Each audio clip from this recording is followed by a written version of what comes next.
Okay പിള്ളേരെ, നമുക്കിനി ചെയ്യാനുള്ളത് ബയോളജി ചെയ്യാറുണ്ട്, ബയോളജി ആണ്, പബ്ലിക് ഹെൽത്ത് ചെയ്യാറുണ്ട്, ഫിസിക്സ്, കെമിസ്ട്രി, പിന്നെ നമ്മുടെ സിവിക്സ് അല്ലേ, കേരള ഭരണവും ഭരണ സംവിധാനങ്ങളും. ഓക്കെ, അപ്പൊ അതും കൂടെ നമുക്ക് ചെയ്ത് തീർത്ത് കഴിഞ്ഞാൽ നമുക്ക് പിന്നെ അത് പ്രധാനപ്പെട്ട ടോപ്പിക്സിന്റെ റിവിഷൻ ചെയ്യാം. നമുക്ക് ഈ ക്വസ്റ്റ്യൻ നമ്മൾ ചെയ്ത് പോകണേലോ, നമുക്ക് അതിന്റെ റിവിഷൻ ചെയ്യാറുണ്ട്. ഓക്കെ, പിന്നെ ടോപ്പിക് റിവിഷൻ രാത്രി 9:15 കേട്ടോ, 9:15 അല്ലെങ്കിൽ 9:30 ആയിരിക്കും. അപ്പൊ അത് ലിങ്ക് വരും. അതിന് മുമ്പ് ഞാനൊരു ക്വസ്റ്റ്യൻ ഷെയർ ചെയ്യും. ആ ക്വസ്റ്റ്യൻ ചെയ്തിട്ടാണ് ജോയിൻ ചെയ്യേണ്ടത്. ടോപ്പിക് റിവിഷൻ എന്നുള്ള ടോപ്പിക് തന്നിട്ടുണ്ട്. ഓക്കെ, ക്ലിയർ ആണ്, ഇതിൽ പറയാം. ഓക്കെ, ആമിനെ മ്യൂട്ടേ, പിള്ളേരെ ചെയ്തു തുടങ്ങാം, സ്റ്റാർട്ട് ചെയ്യാം.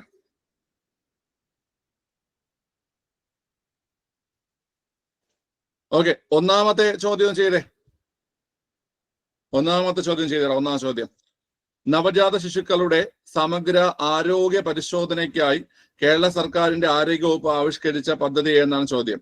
ഇത് നമുക്ക് പലതവണ റിപ്പീറ്റ് ചെയ്ത് വന്നു അല്ലേ. അതായത് ഈ LDക്ക് ചോദിച്ചു, പിന്നെ നമുക്ക് അതിനുശേഷം പ്രിലിംസിന് ചോദിച്ചു, പിന്നെ LGSന് ചോദിച്ചു. എല്ലാ പരീക്ഷയ്ക്കും ചോദ്യം വന്നൊരു ഭാഗമാണ് ഈ പറയുന്ന നവജാത ശിശുക്കളുടെ സമഗ്ര ആരോഗ്യ പരിശോധനയ്ക്കായിട്ടുള്ള കേരള സർക്കാരിന്റെ പദ്ധതി. അത് ഏതാണ് പിള്ളേരെ? ശലഭമാണ് കേട്ടോ. ശലഭം, ഓപ്ഷൻ എ ശലഭമാണ് ആൻസർ കേട്ടോ.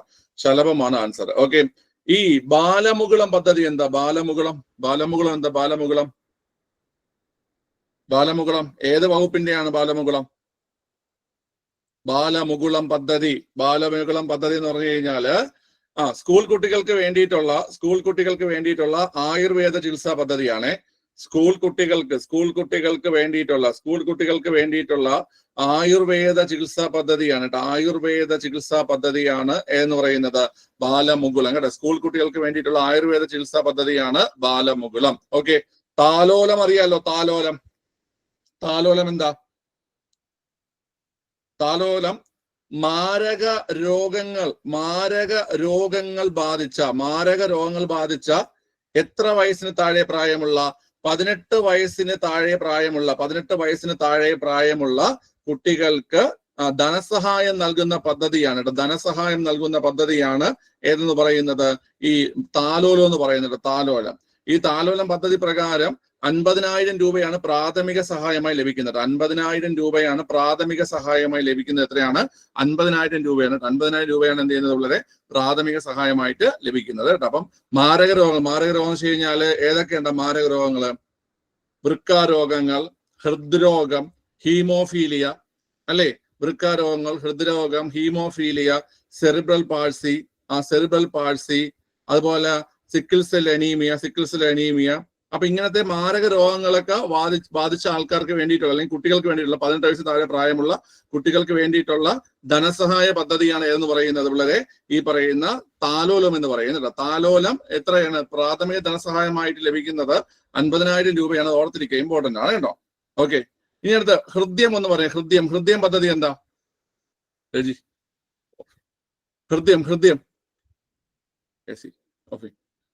എന്താ? ഹൃദയം എന്ന് പറഞ്ഞു കഴിഞ്ഞാൽ പിള്ളേരെ 18 വയസ്സിന് താഴെ പ്രായമുള്ള ജന്മനാ ഹൃദയ വൈകല്യമുള്ള കുട്ടികൾ കേട്ടോ.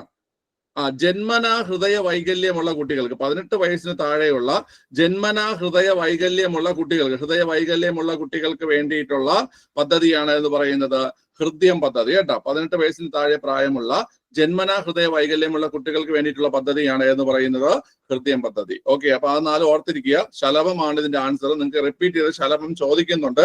സോ ആ ചോദ്യം വീണ്ടും നിങ്ങൾ എന്ത് ചെയ്യുക? പ്രതീക്ഷിക്കുക. നവജാത ശിശുക്കളുടെ സമഗ്ര ആരോഗ്യ പരിശോധനയ്ക്കായിട്ട് കേരള സർക്കാർ ആരംഭിച്ച പദ്ധതിയാണ് ഏത് കുട്ടികളെ? ശലഭം എന്ന പദ്ധതി. ഓക്കെ, ക്ലിയർ ആണ്. അടുത്ത ചോദ്യം ഒന്ന് പറഞ്ഞേ. താഴെ തന്നിരിക്കുന്നവയിൽ നിന്നും പരസ്പര വിരുദ്ധമായി പ്രവർത്തിക്കാത്ത ജോഡി കണ്ടെത്തുക.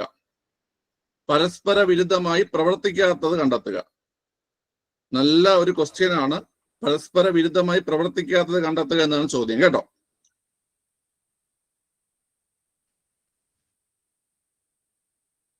വളരെ ഒന്നാമത് നോക്കി, ഇൻസുലിൻ ഗ്ലൂക്കഗോൺ പരസ്പര വിരുദ്ധമായാണോ പ്രവർത്തിക്കുന്നത്?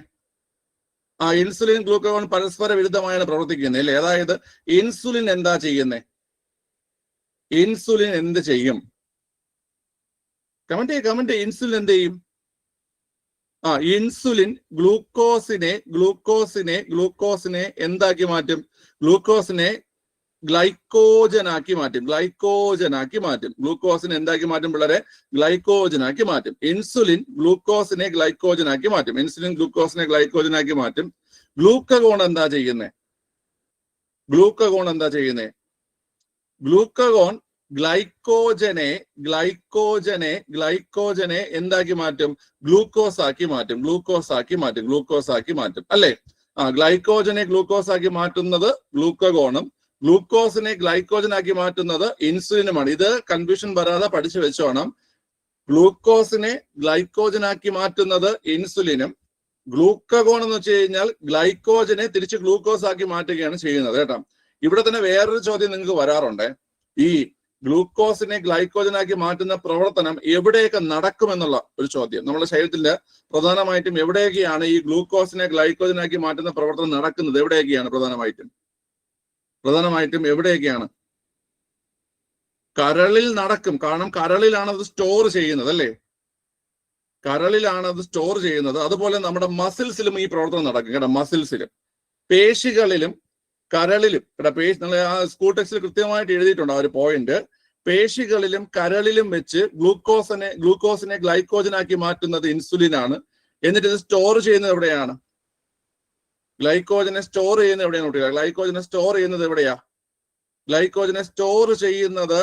എവിടെയാ പറഞ്ഞേ? കരളിലാണ് അല്ലെ? ഗ്ലൈക്കോജനെ സ്റ്റോർ ചെയ്യുന്നത് എവിടെയാണ്? കരളിലാണ്. നമ്മുടെ ശരീരത്തിലെ ഏറ്റവും കൂടുതൽ കൊഴുപ്പ് അബ്സോർവ് ചെയ്യുന്ന അവയവം ഏതെന്നറിയാവോ? ഫാറ്റ് ഏറ്റവും കൂടുതൽ അബ്സോർവ് ചെയ്യുന്ന അവയവം ഏതെന്നറിയാവോ? ഏറ്റവും കൂടുതൽ ഫാറ്റ് അബ്സോർവ് ചെയ്യുന്ന അവയവം ഏതെന്ന് കേട്ട് കഴിഞ്ഞാൽ അത് കരളാണ് കേട്ടോ. ഫാറ്റ് അബ്സോർവ് ചെയ്യുന്ന അവയവം ഏതാണ്? കരളാണ് കേട്ടോ. കൊഴുപ്പ് ഏറ്റവും കൂടുതൽ അബ്സോർവ് ചെയ്യുന്നത് കരളാണ്. അതുകൊണ്ട് നമുക്കറിയാം കരളിൽ കൊഴുപ്പ് അടിഞ്ഞുകൂടുന്ന കണ്ടീഷൻ നമ്മളൊരു പേരിട്ട് വിളിക്കാറുണ്ട് അല്ലേ? ഒരു ലൈഫ് സ്റ്റൈൽ ഡിസീസ് ആയിട്ട് നമ്മൾ പറയാറുണ്ട്. ഏതാണ്? കരളിൽ കൊഴുപ്പ് അടിഞ്ഞുകൂടുന്ന കണ്ടീഷനാണ് ഫാറ്റി ലിവർ കേട്ടോ. Fatty liver. എന്റെ അടുത്ത് ഒരു ഡൗട്ട് ചോദിച്ചിട്ടുണ്ടായിരുന്നു, ഫാറ്റി ലിവറും സിറോസിസും തമ്മിൽ ബന്ധമുണ്ടോന്ന്. ഫാറ്റി ലിവർ തന്നെ പല സ്റ്റേജ് ഉണ്ട് കേട്ടോ. 4 സ്റ്റേജ് ഉണ്ട്, 4 ഗ്രേഡ് ഉണ്ട് കേട്ടോ. 4 ഗ്രേഡ് കഴിഞ്ഞാൽ 5ാമത്തെ ഗ്രേഡിൽ ഈ ഫാറ്റി ലിവർ എന്തായി മാറും? സിറോസിസ് ആയി മാറും. മനസ്സിലായോ? അതായത് ഫാറ്റി ലിവർ വരുന്ന ആൾക്കാർക്കും അതിന് നമ്മളത് ട്രീറ്റ്മെന്റ് ചെയ്തില്ല എന്നുണ്ടെങ്കിൽ, അല്ലെങ്കിൽ അത് റിവേഴ്സ് ചെയ്തില്ല എന്നുണ്ടെങ്കിൽ 4ാമത്തെ ഗ്രേഡ് കഴിഞ്ഞാൽ അത് 5ാമതായി എന്തായാണ് മാറുന്ന കുട്ടികളെ? അത് ഈ പറയുന്ന സിറോസിസ് ആയി മാറും കേട്ടോ. അത് ഓർത്ത് വെച്ചോണേ. Okay, cirrhosis. ഓക്കെ, നമ്മുടെ ശരീരത്തിൽ ഏറ്റവും താപനില കൂടിയ അവയവം ഏതാണ്? ഏറ്റവും താപനില കൂടിയ അവയവം ഏത് തന്നെയാണ്? കരള് തന്നെയാണ് താപനില കൂടിയ അവയവം. ഓക്കെ, ശരി. അടുത്ത പിള്ളേരെ പറ. കാൽസിട്ടോണിൻ എന്താ ചെയ്യുന്നത്? പാരാതോർമോൺ എന്താ ചെയ്യുന്നത്? കാൽസിട്ടോണിനും പാരാതോർമോണും പരസ്പര വിരുദ്ധമായാണ് പ്രവർത്തിക്കുന്നതെങ്കിൽ കാൽസിട്ടോണിൻ എന്ത് ചെയ്യുന്നു? പാരാതോർമോൺ എന്ത് ചെയ്യുന്നു? രക്തത്തില് കാൽസ്യത്തിന്റെ അളവ് കൂടിക്കഴിഞ്ഞാൽ കുറയ്ക്കാൻ സഹായിക്കുന്നത് ആരാണ്? കാൽസ്യത്തിന്റെ അളവ് കൂടിക്കഴിഞ്ഞാൽ കുറയ്ക്കാൻ സഹായിക്കുന്നത് കാൽസിട്ടോണിനാണ് കേട്ടോ. കാൽസിട്ടോണിനാണ്. രക്തത്തില് കാൽസ്യത്തിന്റെ അളവ് കൂടിക്കഴിഞ്ഞാൽ കുറയ്ക്കാൻ സഹായിക്കുന്നത് കാൽസിട്ടോണിനാണ്. അതുപോലെ തന്നെ രക്തത്തിൽ കാൽസ്യത്തിന്റെ അളവ് കുറഞ്ഞു കഴിഞ്ഞാൽ കൂട്ടാൻ സഹായിക്കുന്നത് ആരാണ്? പാരാതോർമോണാണ് കേട്ടോ. പാരാതോർമോണാണ്. ഓക്കെ, ഇത് ഞാൻ നിങ്ങൾക്ക് പഠിപ്പിച്ചു തന്നിട്ടുണ്ട്. ഉയർത്താൻ സഹായിക്കുന്നത് പാരയാണെന്ന് ഓർത്തിരിക്കുക. നമ്മൾ പാര വെച്ചിട്ടല്ലേ ഈ കല്ലൊക്കെ ഉയർത്തുന്നത്? പാര വെച്ചിട്ടല്ലേടാ. കമ്പിപ്പാര വെച്ചിട്ട് കല്ലൊക്കെ ഉയർത്താൻ കണ്ടിട്ടില്ല. അപ്പൊ പാര വെച്ച് ഉയർത്തും എന്ന് ഓർത്താൽ മതി. അപ്പൊ പാരാതോർമോൺ രക്തത്തിൽ കാൽസ്യത്തിന്റെ അളവിനെ ഉയർത്തുകയും കാൽസിട്ടോണിൻ രക്തത്തിൽ കാൽസ്യത്തിന്റെ അളവിനെ കുറയ്ക്കുകയും ചെയ്യുന്നു. അതായത് രക്തത്തിലെ കാൽസ്യത്തിന്റെ അളവ് ബാലൻസ് ചെയ്യാൻ വേണ്ടി സഹായിക്കുന്ന ഹോർമോൺസ് ആണ് കാൽസിട്ടോണിനും പാരാതോർമോണും. ഓക്കെ, അടുത്ത തൈമോസിനും തൈറോക്സിനും പരസ്പര വിരുദ്ധമായാണ് പ്രവർത്തിക്കുന്നത്. അല്ല, ഇത് തൈമോസിനും തൈറോക്സിനും പരസ്പര വിരുദ്ധമായി പ്രവർത്തിക്കുന്ന ഹോർമോൺസ് അല്ല. അപ്പൊ അവിടെ ആൻസർ ആയിട്ട് വരുന്നത് ഓപ്ഷൻ സി ആണ്. തൈമോസിനും തൈറോക്സിനും. തൈറോക്സിൻ ഉത്പാദിപ്പിക്കുന്നത് നമുക്കറിയാം. ഏത് ഗ്രന്ഥി തൈറോക്സിൻ ഉത്പാദിപ്പിക്കുന്നത്? തൈറോക്സിൻ ഉത്പാദിപ്പിക്കുന്നത് തൈറോയിഡ് ഗ്രന്ഥിയാണ് അല്ലെ? തൈറോയിഡ് ഗ്രന്ഥിയാണ് തൈറോക്സിൻ ഉത്പാദിപ്പിക്കുന്നത്. ഓക്കെ, നമ്മുടെ മെറ്റബോളിസത്തിന് സഹായിക്കുന്ന അല്ലെ? മെറ്റബോളിസത്തിന് അല്ലെങ്കിൽ ഉപാപചയ പ്രവർത്തനങ്ങൾക്ക് സഹായിക്കുന്ന ഹോർമോണാണ് ഏത് പറയുന്നത്? ഈ പറയുന്ന തൈറോക്സിൻ എന്ന് പറയുന്നത് അല്ലെ? ഉപാപചയ പ്രവർത്തനങ്ങൾ സഹായിക്കുന്നതാണ് എന്ന് പറയുന്നത് തൈറോക്സിൻ എന്ന് പറയുന്നത്. Okay, thyroxine. തൈമോസിൻ ഉത്പാദിപ്പിക്കുന്നത് ഏത് ഗ്രന്ഥിയാണ്? തൈമോസ് ഉൽപ്പാദിപ്പിക്കുന്നത് തൈമസ് ഗ്രന്ഥിയാണ് കേട്ടോ. തൈമസ് ഗ്രന്ഥിയാണ് തൈമോസ് ഉൽപ്പാദിപ്പിക്കുന്നത്. തൈമസ് ഗ്രന്ഥിയാണ് തൈമോസ് ഉൽപ്പാദിപ്പിക്കുന്നത്. ഈ തൈമോസിനെ നമ്മളൊരു പേരിട്ട് വിളിക്കും. എന്താ വിളിക്കുന്നേ? തൈമോസിനെ ഒരു പേരിട്ട് നമ്മൾ വിളിക്കാറുണ്ട്. എന്താ വിളിക്കുന്നേ? യുവത്വ ഹോർമോൺ എന്ന് വിളിക്കും അല്ലെ? യുവത്വ ഹോർമോൺ അല്ലെ? യുവത്വ ഹോർമോൺ. യുവത്വ ഹോർമോൺ എന്നറിയപ്പെടുന്നത് തൈമോസിനാണ് കേട്ടോ. യുവത്വ ഹോർമോൺ എന്നറിയപ്പെടുന്നത് ഏതാണ് പിള്ളേരെ? തൈമോസിനാണ്. തൈമോസിനാണ് കേട്ടോ. യുവത്വ ഹോർമോൺ ഏതാണ് പിള്ളേരെ? തൈമോസിനാണ്. ഓക്കെ. ഇനി നിങ്ങൾ സിമ്പതറ്റിക് വ്യവസ്ഥയും പാരാസിമ്പതറ്റിക് വ്യവസ്ഥയും എന്താണെന്ന് അറിയോ? സിമ്പതറ്റിക് വ്യവസ്ഥയും പാരാസിമ്പതറ്റിക് വ്യവസ്ഥയും ആർക്കെങ്കിലും എന്തെങ്കിലും ഐഡിയ ഉണ്ടോ? സിമ്പതറ്റിക്കും പാരാസിമ്പതറ്റിക്കും അറിയാന്നുള്ളത് പറഞ്ഞേ. സിമ്പതറ്റിക് എപ്പോഴാണ് ആക്റ്റീവ് ആകുന്നത്? സിമ്പതറ്റിക് എപ്പോഴാണ് ആക്റ്റീവ് ആകുന്നത്? പാരാസിമ്പതറ്റിക് എപ്പോഴാണ് ആക്റ്റീവ് ആകുന്നത്? എടാ നമുക്കൊരു എമർജൻസി സിറ്റുവേഷൻ വന്നു, മനസ്സിലായ? ഒരു എമർജൻസി സിറ്റുവേഷൻ വരുന്ന സമയത്ത് നമ്മുടെ ബോഡിയിൽ ആക്റ്റീവ് ആകുന്ന നെർവസ് സിസ്റ്റമാണ് ഏത്? Sympathetic nervous system. മനസ്സിലായല്ലേ? നമുക്കൊരു എമർജൻസി സിറ്റുവേഷൻ, നിങ്ങൾ ഇങ്ങനെ പോകുന്ന സമയത്ത് നിങ്ങളുടെ ഫ്രണ്ടിലേക്ക് ഒരു അക്രമി ചാടി വീണു, മനസ്സിലായ? അപ്പൊ ആ സമയത്ത് നിങ്ങളുടെ ശരീരത്തിൽ ഉണ്ടാകുന്ന കുറെ ചേഞ്ചസ് ഉണ്ട്. അപ്പൊ അത് കൊണ്ടുവരുന്നത് ആരെന്ന് കേട്ട് കഴിഞ്ഞാൽ അത് നമ്മുടെ ഈ ശരീരത്തിലെ സിമ്പതറ്റിക് വ്യവസ്ഥയാണ്. അപ്പൊ നമുക്കുണ്ടാകുന്ന കുറെ ചേഞ്ചസ് നമ്മുടെ കണ്ണിലെ പ്യൂപ്പിള് വർദ്ധിക്കും, പ്യൂപ്പിള് വലുതാകും, നമ്മുടെ ഹൃദയമിടിപ്പ് വർദ്ധിക്കും, ശ്വാസോച്ഛ്വാസത്തിന്റെ അളവ് കൂടും. ഓക്കെ. നമ്മുടെ തൊണ്ട, അതായത് ഉമിനീർ ഗ്രന്ഥിയിൽ ഉമിനീർ ഉൽപാദനം സ്റ്റോപ്പ് ചെയ്യും, പെരിസ്റ്റാൾസിസ് സ്റ്റോപ്പ് ആകും. ഓക്കെ, മനസ്സിലായില്ലേ? ഇത് ഞാൻ പഠിപ്പിക്കും കേട്ടോ, ഞാൻ പറഞ്ഞു തരാം ക്ലാസ് ഡീറ്റെയിൽ ആയിട്ട്. ഇനി അതാണ് സിമ്പതറ്റിക് വ്യവസ്ഥ എന്ന് പറയുന്നത്, മനസ്സിലായില്ലേ? അപ്പൊ ആ സിറ്റുവേഷൻ നമ്മൾ ഓവർകം ചെയ്തു, നമുക്ക് പ്രശ്നങ്ങളൊന്നും ഇല്ലാതെ നമ്മൾ രക്ഷപ്പെട്ടു. അപ്പൊ നമ്മൾ ശരീരം പഴയ സ്ഥിതിയിലേക്ക് മാറണ്ടേ? ഹൃദയമിടിപ്പിന്റെ അളവ് കുറയണം, ശ്വാസോച്ഛ്വാസ നിരക്ക് കുറയണം, പിന്നെ ഈ പ്യൂപ്പിൾ ചെറുതാകണം, പിന്നെ നമ്മുടെ ഈ ദഹന പ്രക്രിയകൾ നടക്കണം. ഓക്കെ. അപ്പൊ അതിന് സഹായിക്കുന്നതാണ് ഏത് കുട്ടികളെ? പാരാസിമ്പതറ്റിക് എന്ന് പറയുന്നത് കേട്ടോ. അതായത് രണ്ടും ഓപ്പോസിറ്റ് ആണ് പ്രവർത്തിക്കുന്നത് കേട്ടോ. അപ്പൊ അതായത് ഇവിടെ ഇൻസുലിൻ ഗ്ലൂക്കോഗോൺ ഓപ്പോസിറ്റ് ആണ് പ്രവർത്തിക്കുന്നത്, കാൽസിട്ടോണിനും പാരാതോർമോണും ഓപ്പോസിറ്റ് ആണ് പ്രവർത്തിക്കുന്നത്, സിമ്പതറ്റിക് നെർവസ് സിസ്റ്റവും പാരാസിമ്പതറ്റിക് നെർവസ് സിസ്റ്റവും ഓപ്പോസിറ്റ് ആണ് പ്രവർത്തിക്കുന്നത് കേട്ടോ. ഞാൻ നിങ്ങൾക്ക് അത് പറഞ്ഞുതരാവേ. ഈ സിമ്പതറ്റിക്കും പാരാസിമ്പതറ്റിക്കും ഒരു പിക്ചർ വെച്ച് ഞാൻ നിങ്ങൾക്ക് പഠിപ്പിച്ചു തരാം. ഞാൻ കൂടുതൽ എക്സ്പ്ലെയിൻ ചെയ്ത് പോകണില്ല, ക്വസ്റ്റ്യൻ വർക്കൗട്ട് ചെയ്ത് പോകണമെന്നേ ഉള്ളൂ കേട്ടോ. അപ്പൊ ഈ പറഞ്ഞ എത്രയും ക്ലിയർ അല്ലേടാ?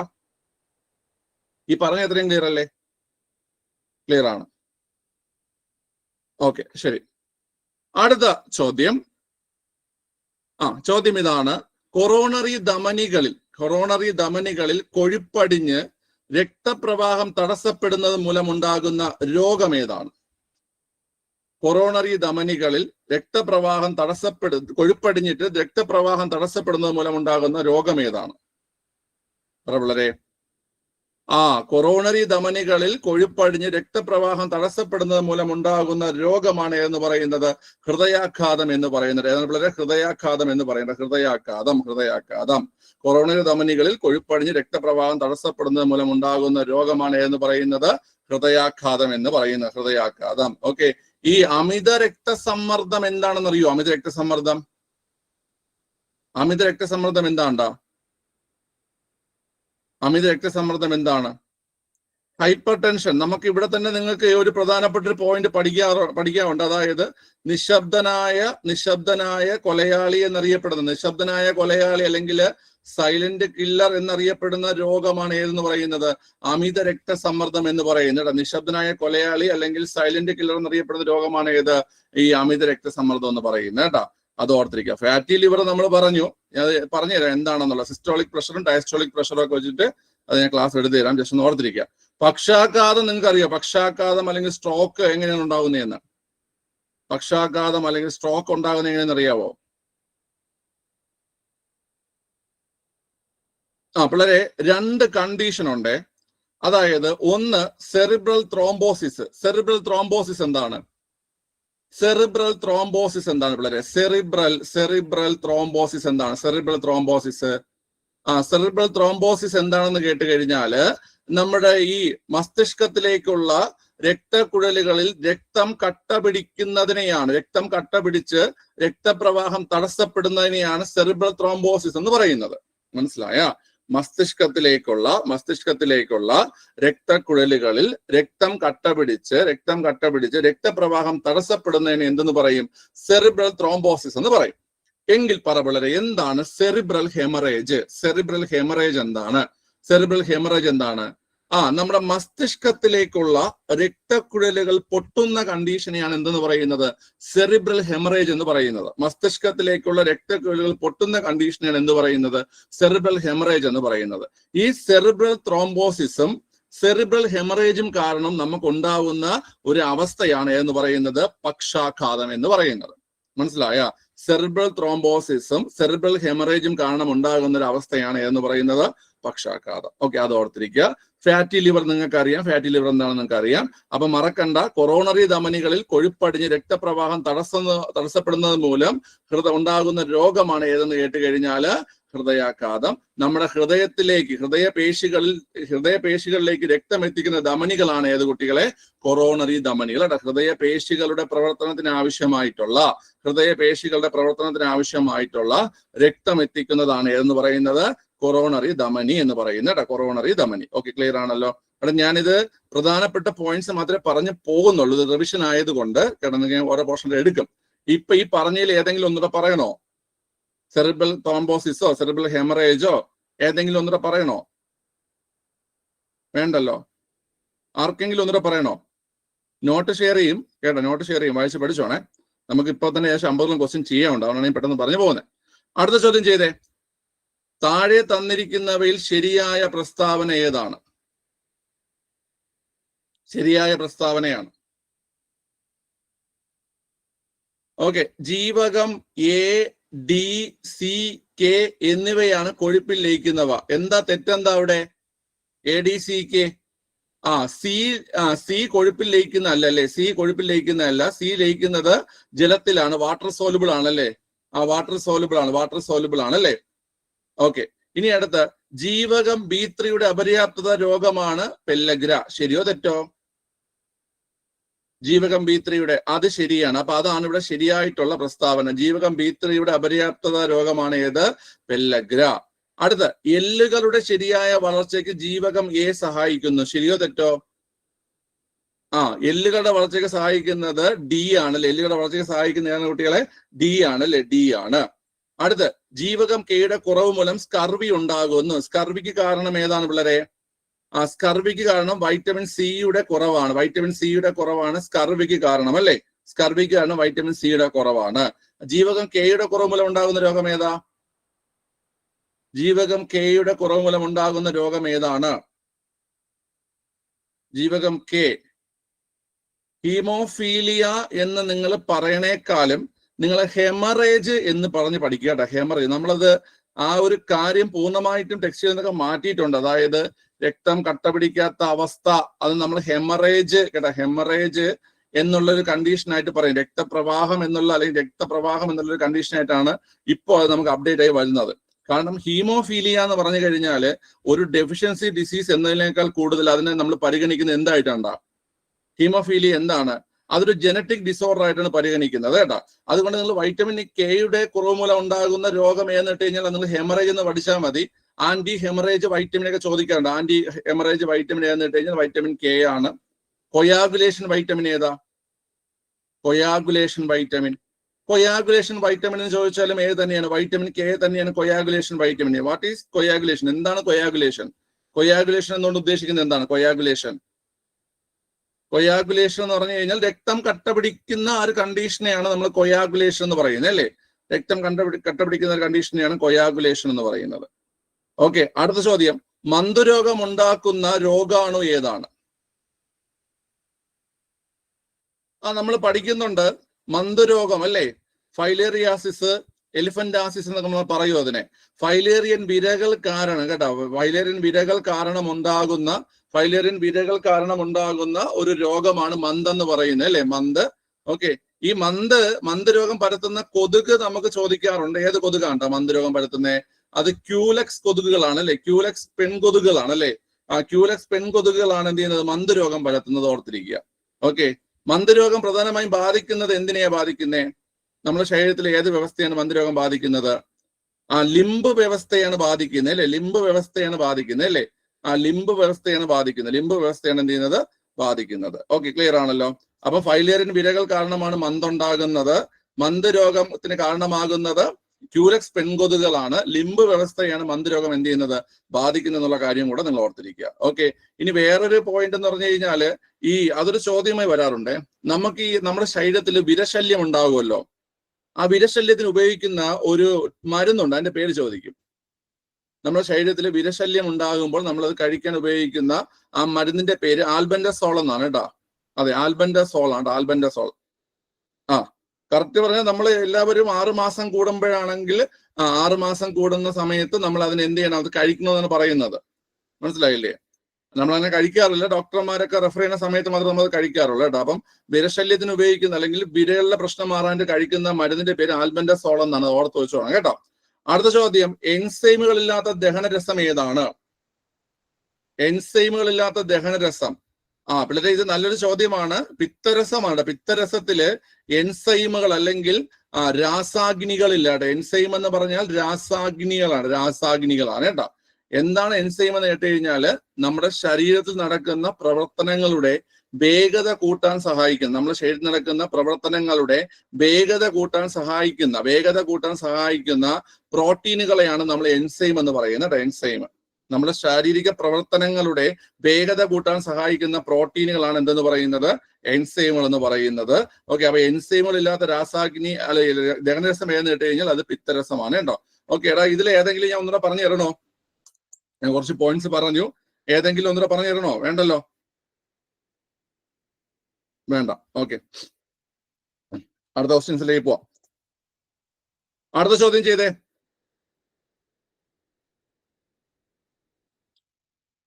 ചെയ്തോ.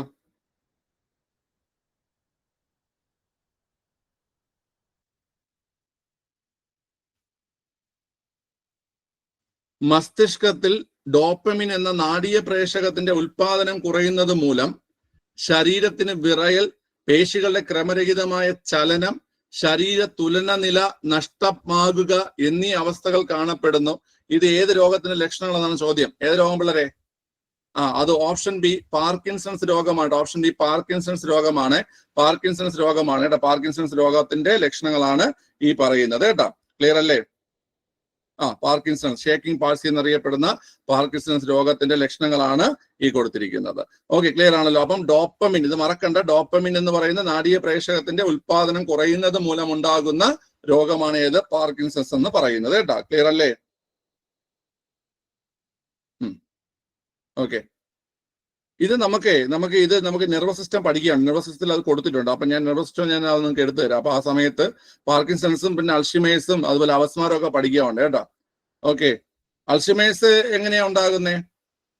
അൾഷിമേഴ്സ്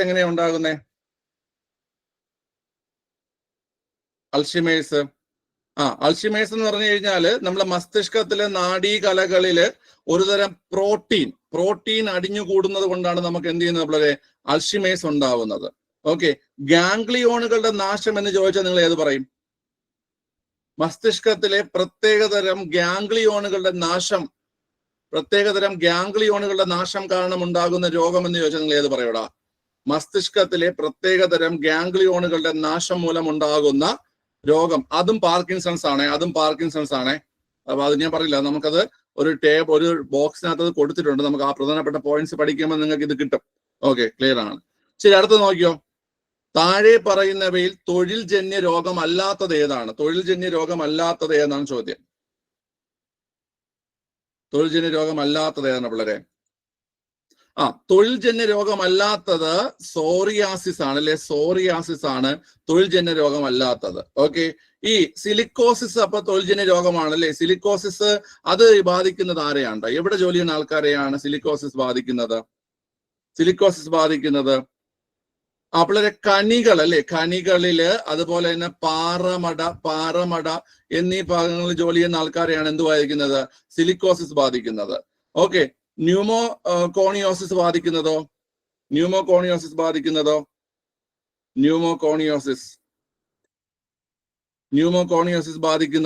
കൽക്കരി ഖനി, പഠിച്ചു വെച്ചോണം. കൽക്കരി ഖനികളിൽ ജോലി ചെയ്യുന്ന ആൾക്കാരെ ബാധിക്കുന്ന രോഗമാണ് ന്യൂമോകോണിയോസിസ് കേട്ടോ. ന്യൂമോകോണിയോസിസ് ബാധിക്കുന്നത് കൽക്കരി ഖനിയിൽ ജോലി ചെയ്യുന്ന ആൾക്കാരെയാണ്. അടുത്ത ആസ്ബസ്റ്റോസിസ് അതിന് ആസ്ബറ്റോസ് ഫാക്ടറികളിൽ ആസ്ബറ്റോസ് നിർമ്മാണ ഫാക്ടറികളിൽ ജോലി ചെയ്യുന്ന ആൾക്കാരെ ബാധിക്കുന്ന രോഗമാണ് ഏത്?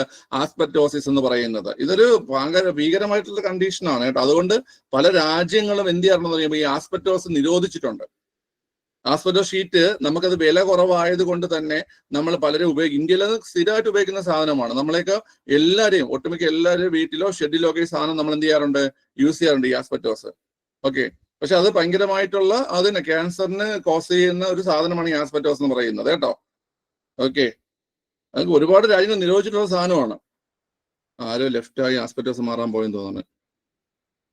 67 കാണിച്ചുകൊണ്ടിരുന്നത് മാറിയിട്ടൊക്കെ വരട്ടെ. ഓക്കെ, അപ്പൊ അത് ഓർത്ത് വെച്ചോ പിള്ളേരെ.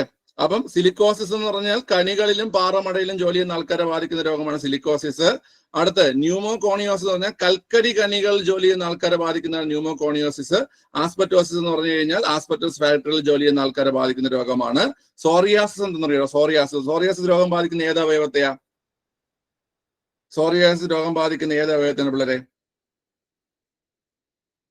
അത് ത്വക്കിനെയാണ് അല്ലെ? ത്വക്കിന്റെ മേൽപ്പാളി അടർന്നു പോകുന്ന ആ രോഗമാണ് എന്ന് പറയുന്നത് സോറിയാസിസ് അല്ലെ? സോറിയാസിസ്. ഓക്കെ, അടുത്ത ചോദ്യം.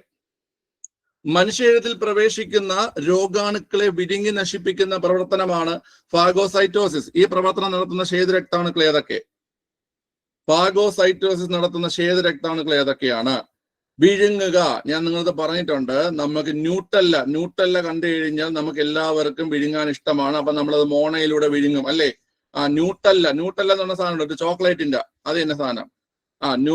ന്യൂട്ടല്ല കണ്ടു കഴിഞ്ഞാൽ നമ്മളത് മോണയിലൂടെ വിഴുങ്ങുമെന്ന് പറഞ്ഞു. അപ്പൊ മോണോസൈറ്റും ന്യൂട്രോഫില്ലും അല്ലേ?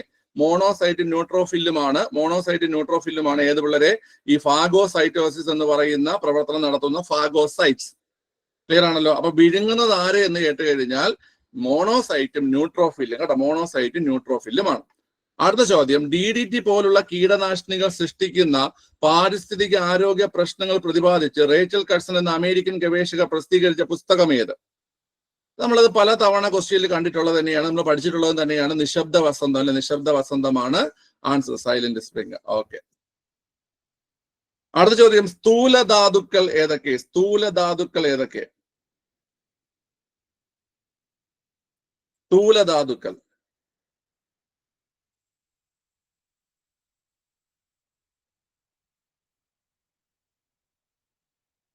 സ്ഥൂലധാതുക്കൾ പറഞ്ഞേടാ, ഇതിൽ ഏതൊക്കെയാ സ്ഥൂലധാതുക്കൾ? സ്ഥൂലം എന്ന് പറഞ്ഞാൽ മാക്രോ മിനറൽസ്. വളരെ ഓപ്ഷൻ എ ആണ് സ്ഥൂലധാതുക്കൾ കേട്ടാ. അതായത് കാൽസ്യം, പൊട്ടാസ്യം, ക്ലോറൈഡ്, സോഡിയം കേട്ടാ. കാൽസ്യം, പൊട്ടാസ്യം, അതുപോലെ ക്ലോറൈഡ്, സോഡിയം, ഇതാണ് സ്ഥൂലധാതുക്കൾ. എന്താണ് ഈ സ്ഥൂലധാതുക്കൾ എന്ന് ആർക്കെങ്കിലും അറിയാവോ? സ്ഥൂലധാതുക്കൾ ഇത് നിങ്ങൾക്ക് മുമ്പ് പറഞ്ഞിട്ടുണ്ട്. സ്ഥൂലധാതുക്കൾ കുറഞ്ഞ അളവിലാണോ കൂടിയ അളവിലാണോ? നിങ്ങൾ നോക്കിയേ, ഈ പറയുന്ന പൊട്ടാസ്യവും സോഡിയവും ഒക്കെ നമുക്ക് കൂടിയ അളവിൽ ആവശ്യമുള്ള സാധനങ്ങളല്ലേടാ? പൊട്ടാസ്യം, സോഡിയം ഒക്കെ നമുക്ക് കൂടിയ അളവിൽ ആവശ്യമുള്ള സാധനങ്ങളല്ലേ? പൊട്ടാസ്യം. അപ്പൊ പിള്ളേരെ നമ്മൾ പറഞ്ഞത് എന്താണ്? സ്ഥൂലധാതുക്കൾ നമ്മുടെ ശരീരത്തിന് കൂടിയ അളവിൽ ആവശ്യമുള്ളതാണ് സ്ഥൂലധാതുക്കൾ. അപ്പൊ നിങ്ങൾ ഇത് ഇങ്ങനെ മനസ്സിലാക്കി വെക്കുക. കൂടിയ അളവിൽ ആവശ്യമായിട്ടുള്ള സ്ഥൂലധാതുക്കളാണ് നമുക്ക് ഈ സോഡിയം, പൊട്ടാസ്യം, കാൽസ്യം, അതൊക്കെ നമുക്ക് കൂടിയ അളവിൽ ആവശ്യമായിട്ടുള്ള സാധനങ്ങളാണ്. അപ്പൊ ഇതെല്ലാം എന്താണ് പിള്ളേരെ? സ്ഥൂലധാതുക്കളാണ് അല്ലെ? സ്ഥൂലധാതുക്കൾ അല്ലെങ്കിൽ നമ്മൾ മാക്രോ മിനറൽസ് എന്ന് പറയും. ഓക്കെ, ക്ലിയർ ആണല്ലോ? അപ്പൊ അതിന്റെ നേരെ ഓപ്പോസിറ്റ് ഒരു സാധനമുണ്ട്. അതിന്റെ പേരാണ് എന്ത് പിള്ളേരെ? സൂക്ഷ്മധാതുക്കൾ അല്ലെങ്കിൽ മൈക്രോ മിനറൽസ് എന്ന് പറയും. ഓക്കെ, അത് ഏതൊക്കെയാന്ന് പറയട്ടെ? മൈക്രോ മിനറൽസ് നിങ്ങൾ പെട്ടെന്ന് കേട്ടാൽ അതാണോ എന്ന് തോന്നുന്ന സാധനമുണ്ട്. അയൺ കേട്ടോ. അയൺ മൈക്രോ മിനറൽ ആണ്. അതിന് അയൺ മൈക്രോ മിനറൽ ആണ്. അതുപോലെ തന്നെ നമ്മുടെ കോപ്പർ മൈക്രോ മിനറൽ ആണ്. അതുപോലെ തന്നെ സിങ്ക് മൈക്രോ മിനറൽ ആണ്. അതുപോലെ അയഡിൻ മൈക്രോ മിനറൽ ആണ്. പിന്നെ നമ്മുടെ മാംഗനീസ് മൈക്രോ മിനറൽ ആണ്. ഓക്കെ, ഇതെല്ലാം മൈക്രോ മിനറൽസ് ആണ് കേട്ടോ. അപ്പം കൂടിയ അളവിൽ ആവശ്യമുള്ളത് സ്ഥൂലധാതുക്കളാണ് കൂടിയ അളവിൽ ആവശ്യമുള്ളത്. ഓക്കെ, മഗ്നീഷ്യം ഏതാണ്? മഗ്നീഷ്യം ഏതാണ് ഉള്ളത്? മഗ്നീഷ്യം ഏതാണ്? മഗ്നീഷ്യം കൂടിയ അളവിൽ ആവശ്യമുള്ളതാണ് കേട്ടോ. മഗ്നീഷ്യം കൂടിയ അളവിൽ ആവശ്യമുള്ളതാണ്. അത് സ്ഥൂലധാതുവാണ് കേട്ടോ. മഗ്നീഷ്യം കൂടിയ അളവിൽ ആവശ്യമുള്ളതാണ്, അത് സ്ഥൂലധാതുവാണ്. ഓക്കെ. ഫോസ്ഫറസും സ്ഥൂലധാതുവാണ് കേട്ടോ. ഫോസ്ഫറസ് സ്ഥൂലധാതുവാണ്. ഫോസ്ഫറസ് ഏതാണ് പിള്ളേരെ? സ്ഥൂലധാതുവാണ്. ഫോസ്ഫറസ് സ്ഥൂലധാതുവാണ് കേട്ടോ. ഓക്കെ. സൾഫർ കൂടിയ അളവിലാണോ കുറഞ്ഞ അളവിലാണോ സൾഫർ വേണ്ടത്? സൾഫർ കൂടിയ അളവിലാണോ? സൾഫർ കൂടിയ അളവിൽ വേണ്ടതാണ്. സൾഫർ കൂടിയ അളവിൽ വേണ്ടതാണ് കേട്ടോ. ഓക്കെ. അപ്പൊ ഇത് ഞാൻ ഒന്നുകൂടെ പറഞ്ഞുതരാം കേട്ടോ, അത് കൺഫ്യൂഷൻ വരണ്ട. നമ്മുടെ ശരീരത്തിന് കൂടിയ അളവിൽ ആവശ്യമായിട്ടുള്ള ധാതുക്കളെയാണ് നമ്മൾ സ്ഥൂല ധാതുക്കൾ എന്ന് പറയുന്നത്. Calcium, potassium, sodium, chloride, magnesium, phosphorus, sulphur, ഇതൊക്കെ എന്താണ്? സ്ഥൂല ധാതുക്കളാണ്. ഇനി നമ്മുടെ ശരീരത്തിന് കുറഞ്ഞ അളവിൽ ആവശ്യമായിട്ടുള്ള ധാതുക്കളെയാണ് നമ്മൾ സൂക്ഷ്മ ധാതുക്കൾ അല്ലെങ്കിൽ മൈക്രോ മിനറൽസ് എന്ന് പറയുന്നത്. അയൺ, അതായത് ഇരുമ്പ്, കോപ്പർ, സിങ്ക്, അയഡിൻ, മാംഗനീസ്, അതുപോലെ ഫ്ലൂറൈഡ്, ഇതൊക്കെ നമ്മുടെ ശരീരത്തിന് കുറഞ്ഞ അളവിൽ ആവശ്യമായിട്ടുള്ള ഈ ധാതുക്കളാണ്. ഓക്കെ, ക്ലിയർ ആണല്ലോ? ഈ ഫ്ലൂറൈഡിൽ ഒരു ചോദ്യം കിടപ്പുണ്ട് കേട്ടോ. ഫ്ലൂറൈഡ് അല്ലെങ്കിൽ ഫ്ലൂറിൻ. നമ്മളെ ഈ ഇനാമൽ ഉണ്ടല്ലോ പിള്ളേർ, ഇനാമലിന്റെ ആരോഗ്യത്തിന് ആവശ്യമായിട്ടുള്ള ധാതു എന്നൊക്കെ ചോദിക്കാറുണ്ട് കേട്ടോ. പല്ലിന്റെ ഇനാമലിന് ആവശ്യമായിട്ടുള്ള ധാതു, അതൊക്കെ നമ്മൾ ചോദിക്കാറുണ്ട്. അപ്പൊ ഈ മൈക്രോ നോക്കി വെച്ചോണേ. മൈക്രോയിൻ. ഓക്കെ. ശരി, അടുത്ത ക്വസ്റ്റ്യൻ പറഞ്ഞേടാ. മാതാപിതാക്കൾ നഷ്ടപ്പെടുകയോ അല്ലെങ്കിൽ ഒരാൾ മരിക്കുകയും ജീവിച്ചിരിക്കുന്ന ആൾക്ക് കുട്ടികളെ സംരക്ഷിക്കാൻ സാമ്പത്തിക സ്ഥിതി ഇല്ലാതെ വന്നാൽ കുട്ടികൾക്ക് വിദ്യാഭ്യാസ ധനസഹായം നൽകുന്ന പദ്ധതി ഏതാണ്? സ്ഥിരം ചോദ്യമാണ് വളരെ. സ്നേഹപൂർവ്വം പദ്ധതിയാണ് കേട്ടോ. ഓക്കെ, സ്നേഹപൂർവ്വം പദ്ധതിയാണ്. ഓക്കെ, ശരി, അടുത്ത ക്വസ്റ്റ്യൻ ചെയ്തടാ. കൃത്യമായ പ്രജനന കാലമുള്ള ജീവികളിൽ ലൈംഗിക പ്രവർത്തനങ്ങൾ നിയന്ത്രിക്കുന്ന ഹോർമോൺ ഏതാണ് ചോദ്യം.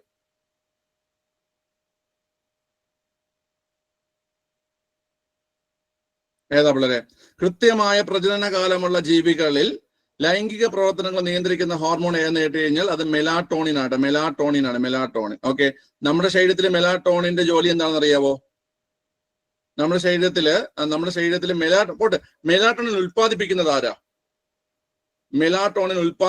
ആരാണ്?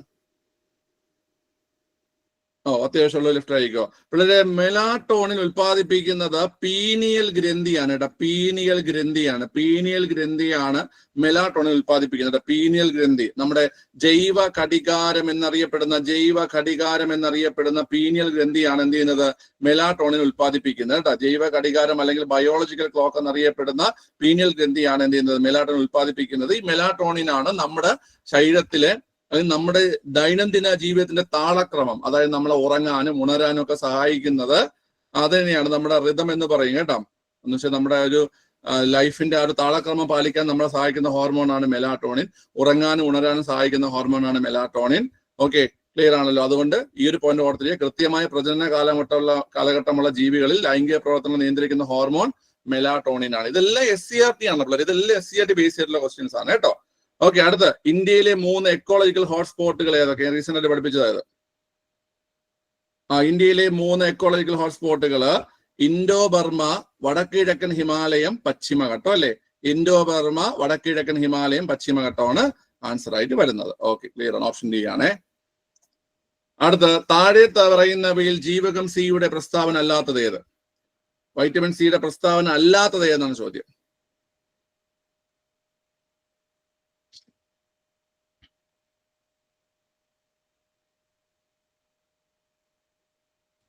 രോഗപ്രതിരോധ ശേഷി വൈറ്റമിൻ സി തരുന്നുണ്ടോ? ഉണ്ട്. മോണയുടെ ആരോഗ്യത്തിന് വൈറ്റമിൻ സി ആവശ്യമാണോ? ആണ്. യുവത്വം നിലനിർത്താൻ വൈറ്റമിൻ സി സഹായിക്കുന്നുണ്ടോ? ഉണ്ട്. ക്യാൻസറിനെ പ്രതിരോധിക്കുന്നുണ്ടോ? ഉണ്ട്. പാലിലും മുട്ടയിലും ഉണ്ടോ? ഇല്ല. പാലിലും മുട്ടയിലും ഇല്ല. അപ്പൊ ആൻസർ ഓപ്ഷൻ എ ആണ്. വളരെ പാല് മുട്ട എന്ന് പറയുന്നത് നമുക്ക് ഈ ബാലൻസ്ഡ് ഡയറ്റ് എന്ന് പറയുന്നത്. ബാലൻസ്ഡ് ഡയറ്റ് അല്ലെങ്കിൽ നമുക്ക് ഈ സമീകൃത ആഹാരം എന്ന് പറയാൻ പറ്റുന്ന രണ്ട് സാധനങ്ങളാണ് പാല് മുട്ട എന്ന് പറയുന്നത് കേട്ടോ. മെയിൻ ആയിട്ട് പാലാണ് ഈ ബാലൻസ്ഡ് ഡയറ്റിന് ഏറ്റവും ബെസ്റ്റ് ഉദാഹരണം. അതായത് സമീകൃത ആഹാരത്തിന് ഏറ്റവും ബെസ്റ്റ് ആയിട്ടുള്ള ഉദാഹരണം എന്ന് പറഞ്ഞാൽ പാലാണ്. എന്താണ് ഈ സമീകൃത ആഹാരം അല്ലെങ്കിൽ ബാലൻസ്ഡ് ഡയറ്റ് കൊണ്ട് ഉദ്ദേശിക്കുന്നത് നിങ്ങൾക്ക് അറിയോ? എന്താണ് സമീകൃത ആഹാരം? നമ്മുടെ ശരീരത്തിന് ആവശ്യമായിട്ടുള്ള പോഷക ഘടകങ്ങളെല്ലാം എല്ലാ ന്യൂട്രിയൻസും അടങ്ങിയിരിക്കുന്നതിനെയാണ് നമ്മൾ എന്തെന്ന് പറയുന്നത് ഈ ബാലൻസ്ഡ് ഡയറ്റ് അല്ലെങ്കിൽ സമീകൃത ആഹാരം എന്ന് പറയുന്നത്. പക്ഷെ ഈ പാലിലും മുട്ടയിലും പോലും ഈ വൈറ്റമിൻ സി, ഏറ്റവും ഇമ്പോർട്ടന്റ് ആയിട്ടുള്ള വൈറ്റമിൻ സി എന്ത് ചെയ്തിട്ടില്ല, വളരെ അടങ്ങിയിട്ടില്ല. മനസ്സിലായ? അത് ഓർത്തിരിക്കുക കേട്ടോ. ഓക്കെ, അടുത്ത് വർണ്ണാന്തത ഉള്ളവരെ സൈന്യത്തിലോ ഡ്രൈവർ, പൈലറ്റ് മുതലായ ജോലികൾക്കോ തിരഞ്ഞെടുക്കാറില്ല. കാരണം എന്ത്? കാരണം പറഞ്ഞേ, എന്താണ് പിള്ളേരെ കാരണം? വർണ്ണാന്തത ഉള്ളവരെ ഈ ഒരു ജോലികൾ തിരഞ്ഞെടുക്കാത്തതിന്റെ കാരണം എന്തെന്നാണ് ചോദ്യം. കാരണം ഓക്കെ, പറ പിള്ളേരെ, എന്താണ്? കോൺ കോശങ്ങളുടെ തകരാറ് മൂലം. കറക്റ്റാണ്, നിങ്ങൾ പറഞ്ഞ കറക്റ്റാണ്. കോൺ കോശങ്ങളുടെ തകരാറ് മൂലം ചുവപ്പ്, പച്ച എന്നീ നിറങ്ങൾ വേർതിരിച്ചറിയാൻ സാധിക്കാത്തത് കൊണ്ടാണ് എന്ത് ചെയ്യുന്നത്? ഇവരെ സൈന്യത്തിലോ ഡ്രൈവർ, പൈലറ്റ് മുതലായ ജോലികൾക്കോ തിരഞ്ഞെടുക്കാത്തത്. ഈ വർണ്ണാന്തത ഈ ഉള്ള ആൾക്കാർ തിരഞ്ഞെടുക്കുന്നതിന് കാരണം അവർക്ക് ചുവപ്പ്, പച്ച എന്നീ നിറങ്ങൾ തിരിച്ചറിയാൻ കഴിയില്ല. ക്ലിയർ ആണല്ലോ? ശരി, അപ്പൊ ഓപ്ഷൻ ബി ആണ് ആൻസർ. അടുത്ത, മസ്തിഷ്കത്തിലെ വൈദ്യുത തരംഗങ്ങളെ രേഖപ്പെടുത്തുന്ന ഉപകരണം ഏതാണ്? മസ്തിഷ്കത്തിലെ വൈദ്യുത തരംഗങ്ങളെ രേഖപ്പെടുത്തുന്ന ഉപകരണം ഏതാണ് പിള്ളേരെ? പിള്ളേരെ, മസ്തിഷ്കത്തിലെ വൈദ്യുത തരംഗങ്ങൾ EEG ആണ്. EEG ആണ്. EEGയുടെ പൂർണ്ണരൂപം എന്താ? EEGയുടെ പൂർണ്ണരൂപം എന്താ?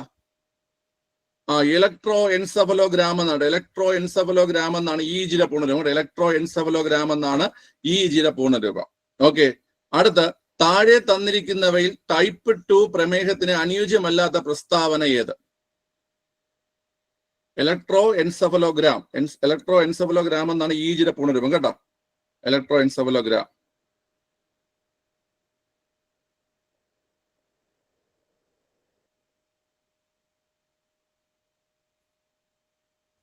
ടൈപ്പ് 2 പ്രമേഹത്തിന് അനുയോജ്യമല്ലാത്ത പ്രസ്താവന ഏതാണ്?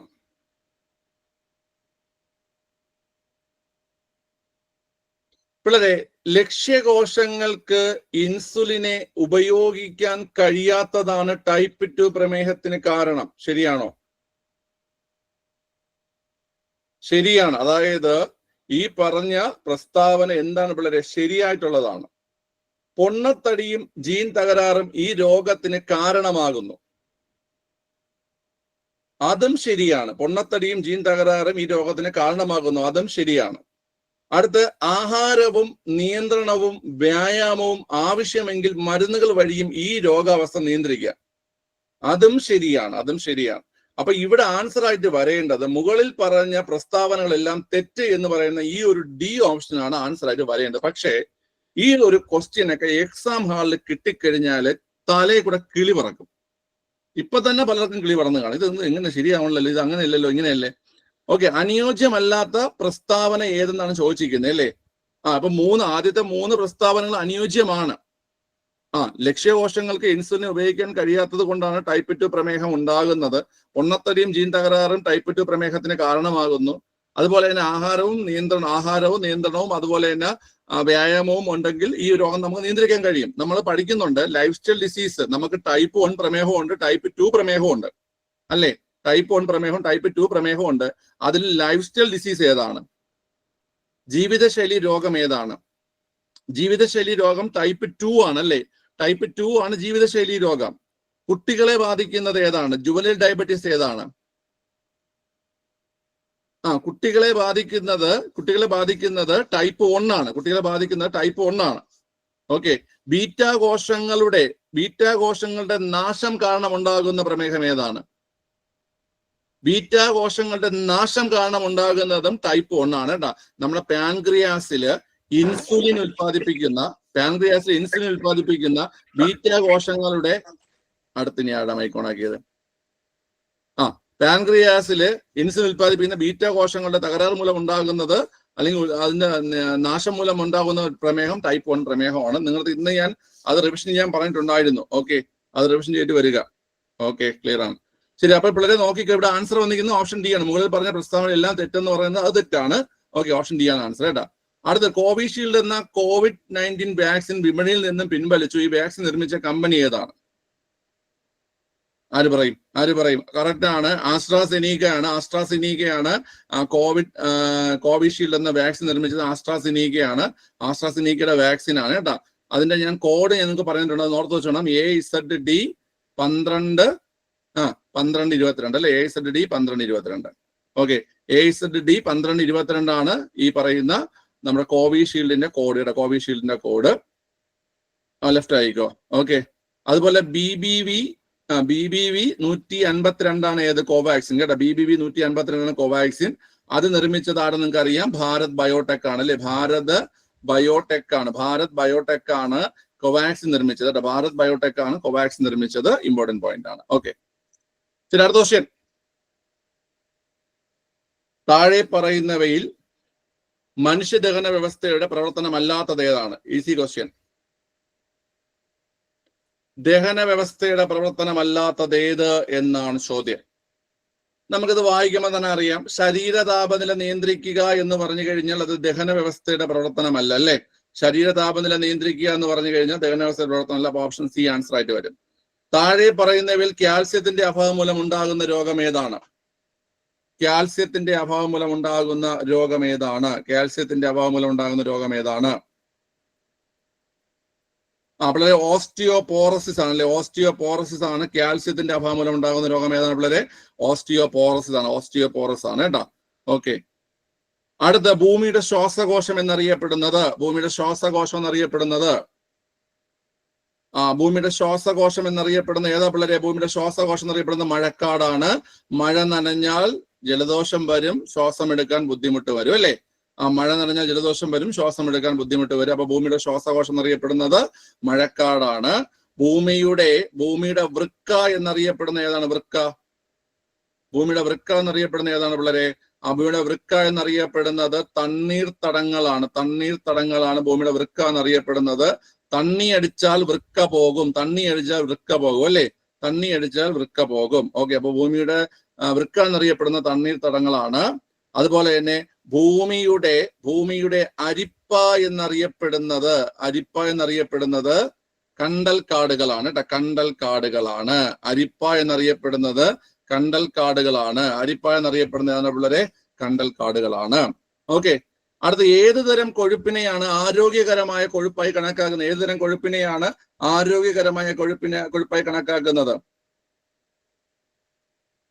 പിള്ളേരെ ഏതാണ്? പൂരിത കൊഴുപ്പാണോ, ട്രാൻസ് കൊഴുപ്പാണോ, അപൂരിത കൊഴുപ്പാണ് അല്ലെ. അപൂരിത കൊഴുപ്പാണ്, അൺസാച്ചുറേറ്റഡ് ഫാറ്റ് ആണ്. അപൂരിത കൊഴുപ്പാണ് എന്ത് പിള്ളേരെ? ഈ പറയുന്ന ആരോഗ്യകരമായ കൊഴുപ്പായി കണക്കാക്കുന്നത് അപൂരിത കൊഴുപ്പാണ്. ഓക്കെ, ക്ലിയർ ആണല്ലോ. അടുത്ത ചോദ്യം, ജനിതക എഡിറ്റിംഗ് സാങ്കേതികതയായ CRISPR-Cas9 ഏത് മേഖലയിലാണ് വലിയ പ്രതീക്ഷ നൽകുന്നത്? CRISPR-Cas9 ഏത് മേഖലയിലാണ് പിള്ളേരെ? ഒന്ന് പറഞ്ഞേ.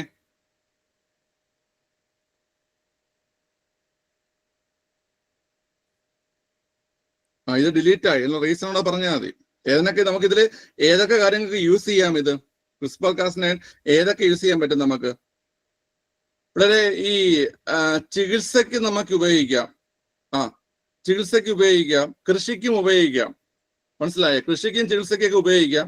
ഈ AI, അതായത് അങ്ങനെ ഒരു അതായത് നിങ്ങൾ മനസ്സിലാക്കുന്നത് പറഞ്ഞാൽ എയും ഉപയോഗിക്കാം, ബിയും ഉപയോഗിക്കാം. മനസ്സിലായോ? പക്ഷെ അങ്ങനെ ഒരു ഓപ്ഷൻ ഇല്ല. പക്ഷെ സി ഇത് പ്രാധാന്യമല്ല. അപ്പൊ അതുകൊണ്ടാണ് ഈ ക്വസ്റ്റ്യൻ ഡിലീറ്റ് ചെയ്തത്. CRISPR-Cas9. ഓക്കെ, അത് ഡിലീറ്റ് ചെയ്തത് അതുകൊണ്ടാണ് കേട്ടോ. അടുത്ത്, മനുഷ്യത്തിലെ ഏറ്റവും വലിയ ധമനി ഏതാണ്? മനുഷ്യത്തിലെ ഏറ്റവും വലിയ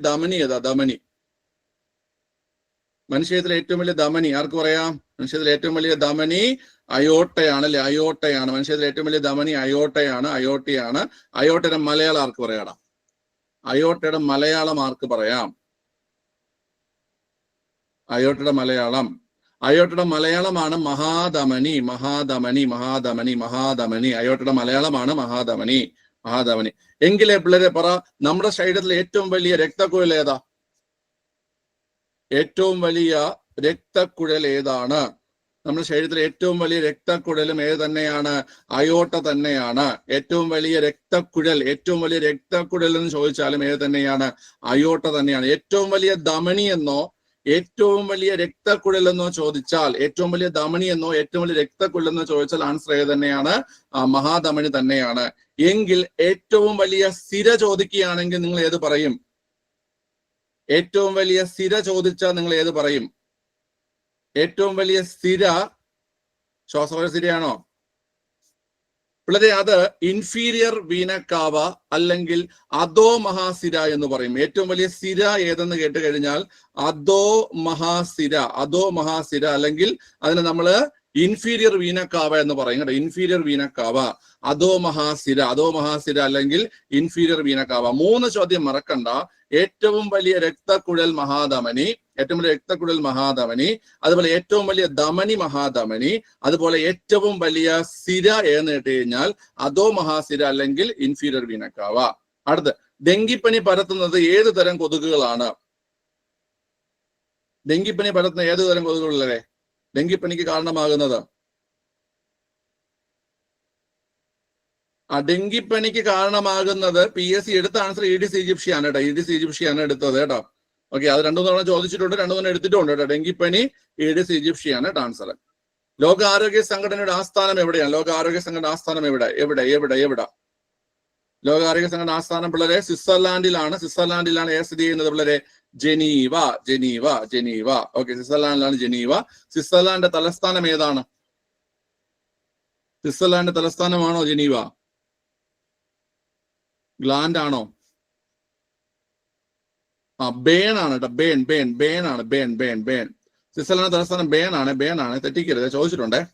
അടുത്ത, ദ്രാവകാവസ്ഥയിലുള്ള യോജക കലയ്ക്ക് ഉദാഹരണം ഏതാണ്? Connective tissue. Connective tissue. ദ്രാവകാവസ്ഥയിലുള്ള യോജക കലയാണ് പിള്ളേരെ രക്തം. ദ്രാവകാവസ്ഥയിലുള്ള യോജക കലയാണ് ഏത്? രക്തം. ദ്രാവകാവസ്ഥയിലുള്ള യോജക കല രക്തമാണ്. ഓപ്ഷൻ ഡി ആണ് ആൻസർ. അടുത്ത്, മനുഷ്യ ശരീരത്തിൽ ഉപാപചയ പ്രവർത്തനങ്ങളുടെ ഫലമായി ഉണ്ടാകുന്ന വിഷവസ്തുവായ അമോണിയയെ വിഷാംശം കുറഞ്ഞ യൂറിയയാക്കി മാറ്റുന്ന അവയവം ഏത്? ഏതാ പിള്ളേരെ? പറഞ്ഞേ. അത് ഓപ്ഷൻ ബി കരളാണ് അല്ലേ. അമോണിയ യൂറിയയാക്കി മാറ്റുന്ന അവയവം ഏതാണ്? കുട്ടികളെ? കരളാണ് കേട്ടോ.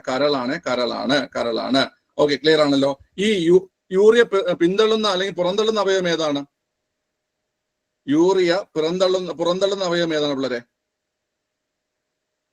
യൂറിയ പുറന്തള്ളുന്ന അവയവം ഏതെന്ന് കേട്ട് കഴിഞ്ഞാല് അത് വൃക്കയാണ്. വൃക്ക. ഓക്കെ, അടുത്ത, മുതിർന്ന വ്യക്തികളിൽ സൊമാറ്റോട്രോപ്പിന്റെ അമിത ഉൽപാദനം മൂലം ഉണ്ടാകുന്ന അവസ്ഥ ഏതാണ്? ശ്രദ്ധിച്ച് കേട്ടോണം. മുതിർന്ന വ്യക്തികളിൽ, അതായത് പ്രായപൂർത്തിയായ വ്യക്തികളിൽ സൊമാറ്റോട്രോപ്പിന്റെ അമിത ഉൽപാദനം മൂലം ഉണ്ടാകുന്ന രോഗമാണ് ഏത്? അക്രോമെഗലി. അതാ പിള്ളേര് അക്രോമെഗലിയാണ്. അക്രോമെഗലിയാണ് ആൻസർ കേട്ടോ. മുതിർന്ന വ്യക്തികളും ചോദിക്കുകയാണെങ്കിൽ ആൻസർ വരുന്ന ഏതാണ്? അക്രോമെഗലിയാണ് ആൻസർ. അക്രോമെഗലി. ഓക്കെ, ക്ലിയർ ആണല്ലോ. ശരി, അടുത്ത ചോദ്യം. വീണ്ടും അതിനൊന്ന്. അടുത്ത ചോദ്യം പറഞ്ഞേ. ഉമിനീരിൽ അടങ്ങിയിരിക്കുന്ന ഏത് രാസാഗ്നിയാണ് ഭക്ഷണത്തിലുള്ള സൂക്ഷ്മ രോഗാണുക്കളെ നശിപ്പിക്കുന്നത്? ഉമിനീരിലുള്ള ഏതാണ്ടാ പിള്ളേരെ? ആരുടെ മൈക്ക് ഓണാണേ? പിള്ളേരെ, ഉമിനീരിലുള്ള ലൈസോസൈമാണ്. ഉമിനീരിലുള്ള ലൈസോസൈമാണ് ഈ പറയുന്ന ഭക്ഷണത്തിലുള്ള സൂക്ഷ്മ രോഗാണുക്കൾ നശിപ്പിക്കുന്നത്. ലൈസോസൈമാണ് കേട്ടോ. അടുത്ത്, പ്രമേഹം ബാധിച്ച കുട്ടികൾക്ക് സൗജന്യ ചികിത്സ നൽകുന്നതിന് കേരള ആരോഗ്യ വകുപ്പ് രൂപീകരിച്ച പദ്ധതി ഏതാണ്? പ്രമേഹം ബാധിച്ച കുട്ടികൾക്ക് സൗജന്യ ചികിത്സ. ഓപ്ഷൻ ബി മിഠായി ആണ്. പ്രമേഹം ബാധിച്ച കുട്ടികൾക്ക് സൗജന്യ ചികിത്സ നൽകുന്ന പദ്ധതി ഏതാണ്? മിഠായി. ഓക്കെ, അടുത്ത ചോദ്യം. മനുഷ്യ മസ്തിഷ്കത്തിന്റെ വിവിധ ഭാഗങ്ങളും അവയുടെ പ്രവർത്തനവും തന്നിരിക്കുന്നു. ഇവയിൽ ശരിയല്ലാത്ത പ്രസ്താവനകൾ ഏവ? കണ്ടുപിടി.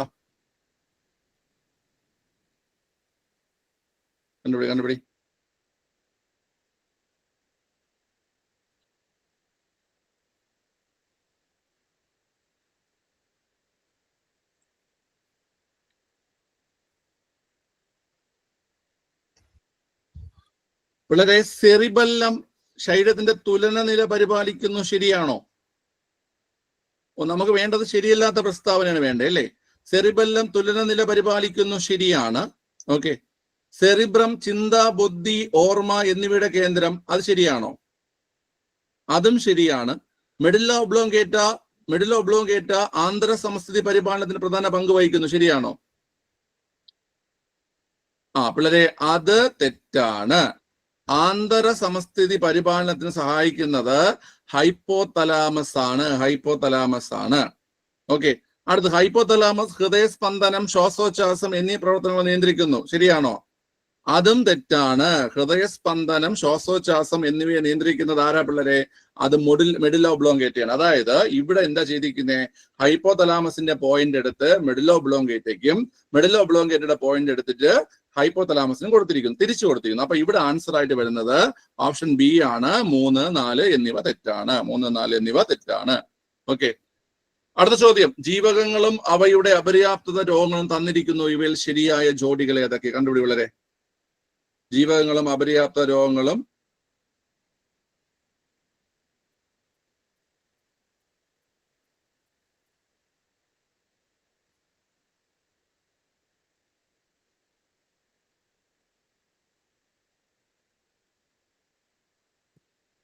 എല്ലാവരും ചെയ്ത ഈസി ക്വസ്റ്റ്യനാ.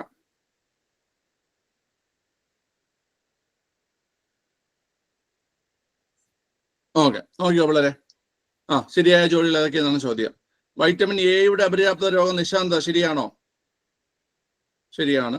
ഓക്കെ, B1 അപര്യാപ്ത രോഗം അനീമിയ, ശരിയാണോ?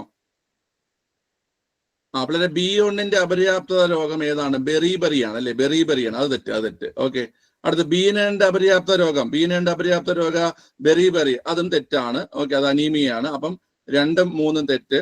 അടുത്ത് വൈറ്റമിൻ ഡിയുടെ അപര്യാപ്ത രോഗം റിക്കറ്റ്സ്, ശരിയോ തെറ്റോ? അത് ശരിയാണ്. അതായത് നമുക്കിവിടെ വേണ്ടത് ശരിയായ ജോഡികളാണ്. ഇവിടെ ശരിയായിട്ടുള്ള ജോഡികൾ ഏതൊക്കെയാണ് പിള്ളേരെ? 1ഉം 4ഉമാണ് അല്ലെ? 1ഉം 4ഉമാണ് ശരിയായിട്ടുള്ള ജോഡി. 1ഉം 4ഉം ശരിയായിട്ടെന്ന് പറയുമ്പോൾ ഓപ്ഷൻ സി ആൻസർ ആയിട്ട് വരും കേട്ടോ, ഓപ്ഷൻ സി. അടുത്ത് ഹാൻഡ് ഫുട്ട് മൗത്ത് ഡിസീസിന് കാരണമായ രോഗാണു ഏതാണ്? ഹാൻഡ് ഫുട്ട് മൗത്ത് ഡിസീസ് കേട്ടോ. ഹാൻഡ് ഫുട്ട് മൗത്ത് ഡിസീസിന് കാരണമായിട്ടുള്ള രോഗാണു ഏതെന്നാണ് ചോദ്യം. ഹാൻഡ് ഫുട്ട് മൗത്ത് ഡിസീസിന് കാരണമായിട്ടുള്ള രോഗമാണോ? അത് വൈറസ് ആണ്. അപ്പോൾ വൈറസ് എന്ന് പറയുമ്പോൾ ഓപ്ഷൻ ബി വരും. 2 മാത്രം കേട്ടോ, വൈറസ് ആണ്. Hand foot mouth disease virus രോഗമാണ്. ഞാൻ വൈറസ് രോഗങ്ങൾ പഠിപ്പിക്കുമ്പോൾ ഡീറ്റെയിൽ ആയിട്ട് പറഞ്ഞുതരാം. ഓക്കെ, പുകവലി മൂലം ശ്വാസകോശത്തിനെ ബാധിക്കുന്ന ആരോഗ്യ പ്രശ്നങ്ങളിൽ ഉൾപ്പെടാത്തത് ഏത്?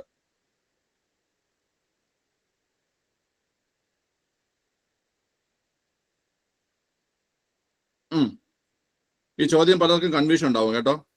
കാരണം പുകവലി മൂലം ശ്വാസകോശ ക്യാൻസർ, ബ്രോങ്കൈറ്റിസ്, എംഫിസീമ, ഉയർന്ന രക്തസമ്മർദ്ദം എല്ലാം ഉണ്ടാവുന്നുണ്ട്. പക്ഷെ ചോദ്യം എന്താണ് പിള്ളേരെ? ശ്വാസകോശത്തിനെ എന്നാണ് ചോദ്യം. മനസ്സിലായ?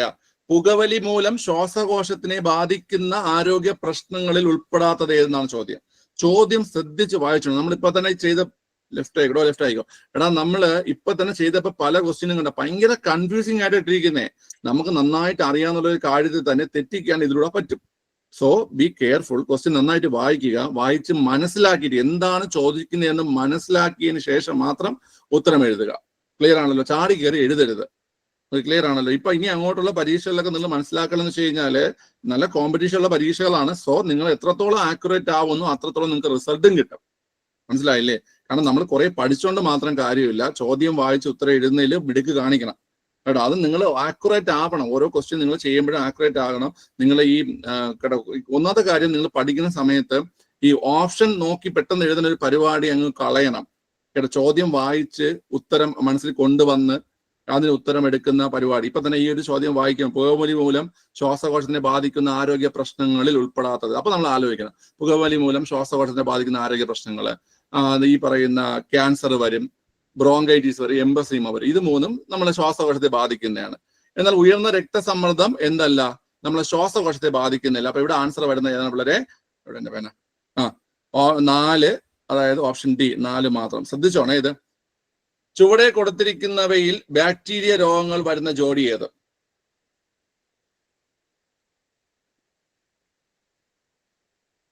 എലിപ്പനി ബാക്ടീരിയ രോഗമാണ്.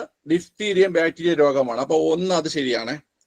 ക്ഷയം ബാക്ടീരിയ രോഗമാണ്. പക്ഷെ എയ്ഡ്സ് ബാക്ടീരിയ രോഗമല്ല. അപ്പൊ 2 തെറ്റാണ്. വട്ടച്ചൊറി എന്ത് രോഗമാണ്ടാ? വട്ടച്ചൊറി ഫംഗസ് രോഗമാണ്. അപ്പൊ അതില്ല. മലമ്പനി എന്ത് രോഗമാണ്? മലമ്പനി പ്രോട്ടോസോവ രോഗമാണ്. അപ്പൊ അതുമില്ല. ഓക്കെ, അപ്പൊ അത് തെറ്റ്. ഡെങ്കിപ്പനി എന്ത് രോഗമാണ്? ഡെങ്കിപ്പനി വൈറസ് രോഗം, അതില്ല. ചിക്കൻ ഗുനിയ ഏതാണ്? ചിക്കൻ ഗുനിയ വൈറസ്, അപ്പൊ അതുമില്ല. ഓക്കെ, അപ്പം ഓപ്ഷൻ 1 മാത്രം. അപ്പൊ ഓപ്ഷൻ എ ആണ് ആൻസർ കേട്ടോ. ഓപ്ഷൻ എ ആണ് ആൻസർ. ഓക്കെ, ക്ലിയർ ആണല്ലോ. അടുത്ത ചോദ്യം, പ്രമേഹത്തിന്റെ കോംപ്ലിക്കേഷൻ ആയ ഡയബറ്റിക് റെറ്റിനോപ്പതി നിർണ്ണയിക്കുന്നതിനും ചികിത്സിക്കുന്നതിനും സംസ്ഥാന ആരോഗ്യ വകുപ്പ് ആരംഭിച്ച പദ്ധതി ഏതാണ്? ഡയബറ്റിക് റെറ്റിനോപ്പതി ചികിത്സിക്കുന്നതിനും നിയന്ത്രിക്കുന്നതിനും ആരംഭിച്ച പദ്ധതി ഏതാ പിള്ളേരെ? പദ്ധതി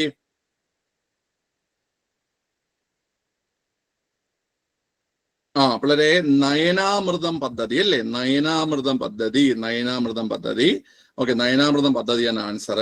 അതായത് നമുക്ക് ഓപ്ഷൻ ബി വരും, 2 മാത്രം. ഓക്കെ, ഈ ഒരു സാധനം നോക്കി വെച്ചോ. ഇത് ഇഷ്ടം പോലെ ചോദ്യം വരുന്നുണ്ട്. അമൃതം ആരോഗ്യം പദ്ധതി എന്താണ്ടാ പിള്ളേരെ? ജീവിതശൈലി രോഗ നിയന്ത്രണ പദ്ധതിയാണ് അല്ലെ? ജീവിതശൈലി രോഗ നിയന്ത്രണ പദ്ധതിയാണ് ഏത്? അമൃതം ആരോഗ്യം പദ്ധതി ജീവിതശൈലി രോഗ നിയന്ത്രണ പദ്ധതിയാണ് കേട്ടോ. ഓക്കെ, ക്ലിയർ ആണല്ലോ. ശരി, അപ്പൊ നമ്മുടെ വർക്കൗട്ട് ഇനിയുണ്ട്, സെറ്റ് കൂടെ ഉണ്ട്. ഓക്കെ, ക്ലിയർ ആണല്ലോ. മനുഷ്യ ഹൃദയത്തെ പൊതിഞ്ഞു കാണുന്ന ഇരട്ട സ്ഥലമുള്ള ആവരണം ഏതാണ്? മനുഷ്യഹൃദയത്തെ പൊതിഞ്ഞു കാണുന്ന ഇരട്ട സ്ഥലമുള്ള ആവരണമാണ് ഏത്? പെരികാർഡിയം. ഓക്കെ, നിപ്പ അസുഖം ഉണ്ടാക്കുന്ന രോഗാണു ഏത്? നിപ്പ രോഗം ഏതാണ്? നിപ്പ വൈറസ് അല്ലേ പിള്ളേരെ? ഹരിതഗൃഹവാതകത്തിന് ഉദാഹരണമല്ലാത്തത് ഏത്? ഹരിതഗൃഹവാതകത്തിന് ഉദാഹരണമല്ലാത്തത് ഏത് എന്നാണ് ചോദ്യം. ഏതാ പിള്ളേരെ ഹരിതഗൃഹവാതകത്തിന് ഉദാഹരണമല്ലാത്തത്? ഓക്സിജൻ. ഓപ്ഷൻ സി, ഓക്സിജൻ ആണ് ഹരിതഗൃഹവാതകത്തിന് ഉദാഹരണമല്ലാത്ത ഏതാണ് പിള്ളേരെ? ഓക്സിജൻ ആണ് കേട്ടോ. മാരക രോഗങ്ങൾ ബാധിച്ച കുട്ടികൾക്ക് സൗജന്യ ചികിത്സ ലഭ്യമാക്കാനായി സംസ്ഥാന സർക്കാർ ആരംഭിച്ച പദ്ധതി ഏതാണ്? അത് ഓപ്ഷൻ സി ആണ്, താലോലം പദ്ധതിയാണ് അല്ലെ? താലോലം പദ്ധതിയാണ്. ഓക്കെ, അടുത്ത ചോദ്യം, ജീവിതശൈലി രോഗങ്ങൾ ഉണ്ടാകുന്നതിനുള്ള പ്രധാനപ്പെട്ട കാരണങ്ങൾ. കാരണങ്ങളാണ് ചോദ്യം. കണ്ടുപിടിച്ചേ ഏതൊക്കെ കാരണങ്ങള്? ജീവിതശൈലി രോഗം. വ്യായാമക്കുറവ് ഒരു കാരണമാണോ പിള്ളേരെ? വ്യായാമക്കുറവ് ഒരു കാരണമാണോ? അതെ, 1 വ്യായാമക്കുറവ് ഒരു കാരണമാണ്. സാംക്രമികമായ ജീവിതശൈലി രോഗം വരുമോ? ഇല്ല, വരൂല. പരമ്പരാഗതമായി വരുമോ? വരൂല. അമിത ഭക്ഷണം മൂലം വരുമോ? അമിത ഭക്ഷണം മൂലം ജീവിതശൈലി രോഗങ്ങൾ വരും. ഓക്കെ, അപ്പൊ 1ഉം 4ഉമാണ്. ഓപ്ഷൻ ഡി ആണ് ആൻസർ. Option D. ഇതൊക്കെ ഈസി ക്വസ്റ്റ്യൻ. ശ്വേതരക്താണുക്കളിൽ ഉൾപ്പെടാത്തത് ഏത്? ന്യൂട്രോഫിലെ ശ്വേതരക്താണു, മോണോസൈറ്റ് ശ്വേതരക്താണു, ലിംബോസൈറ്റ് ശ്വേതരക്താണു. ത്രോംബോസൈറ്റ് എന്താണെന്നറിയോ? ത്രോംബോസൈറ്റ് എന്തിന്റെ പേരാണെന്നറിയോ? ത്രോംബോസൈറ്റ് എന്തിന്റെ പേരാ പിള്ളേരെ? പ്ലേറ്റ്ലെറ്റിന്റെ പേരാണല്ലേ? പ്ലേറ്റ്ലെറ്റിന്റെ പേരാണ് ത്രോംബോസൈറ്റ് അല്ലേ? ത്രോംബോസൈറ്റ്. ഓക്കെ, എറിത്രോസൈറ്റ് ഏതെന്നറിയാമോ? എറിത്രോസൈറ്റ് എറിത്രോസൈറ്റ് RBCയുടെ പേരാണ് കേട്ടോ. എറിത്രോസൈറ്റ് RBCയുടെ പേരാണ്. ലൂക്കോസൈറ്റ് എന്നറിയോ?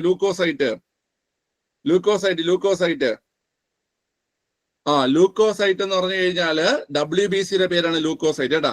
ത്രോംബോസൈറ്റ് എന്ന് പറഞ്ഞു കഴിഞ്ഞാൽ പ്ലേറ്റ്ലെറ്റ് ആണ്. ത്രോംബോസൈറ്റ് എന്ന് പറഞ്ഞാൽ പ്ലേറ്റ്ലെറ്റ് ആണ്. അതുപോലെ എറിത്രോസൈറ്റ് എന്ന് പറഞ്ഞു കഴിഞ്ഞാൽ RBC ആണ്.